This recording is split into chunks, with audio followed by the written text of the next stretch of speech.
நான் கேட்குறேன், நீங்கள் வளர்ப்பு நாய் ஒன்று வச்சுருக்கீங்கன்னு வச்சுக்கோங்க, அது என்னை கடிச்சிருதுன்னா நான் உங்கள் மேலே வழக்கு போட்டுடலாம்.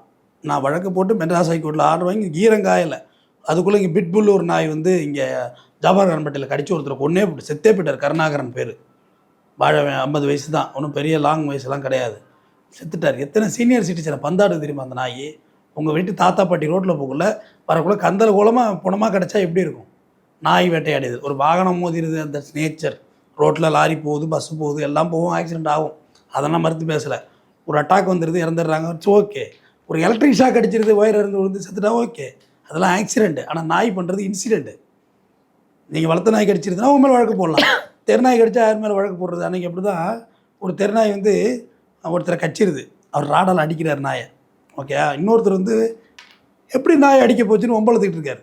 அது பாவம், அதுன்னு பட்டக்குன்னு வந்து அவரோட பிடுங்குனுச்சு. ஐயோ ஐயோ இப்போ வலிக்குதா? நாயோட குணம் கடிக்கிறதுமா. அது ஒன்று ஒரு குணம் இருக்குது, அது கடிக்கும் தான், அது ஒன்றும் பண்ண முடியாது, அதோட ஹேபிட் அது, அதோடைய நேச்சரே அதுதான், கடிக்கிறது தான். இந்த காலத்தில் வேட்டைக்கு வச்சுருந்துருக்காங்க. நாய் நம்மளோட ரொம்ப வருஷமாக பயணிச்சிருக்குமா. தஞ்சாவூர் ராஜராஜனே வந்து அலங்கு நாய் வச்சுருந்துருக்காப்புல. ஆனால் அது இப்போ டோக்கோ அர்ஜென்டைனான்னு சுற்றிட்டு இருக்கீங்க வந்து. ஆனால் அது பேர் அலங்கு. அந்த ஒரு கோயிலில் லெஃப்ட்டில் போய் சுற்றி வந்தீங்கன்னா அது மாட வீதியில் இருக்குது, செவத்தில் பெருசாக செதுக்கி இருக்குது.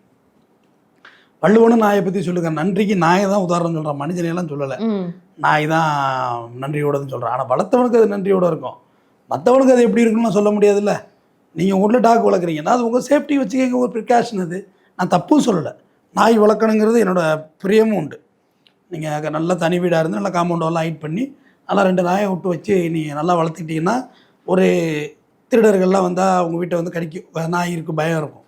பட் அந்த நாயை நீங்கள் வாக்கிங் கொண்டு வரீங்க ரோட்டுக்கு, அப்போ பயமாக இருக்கிற உங்களை பார்த்தா.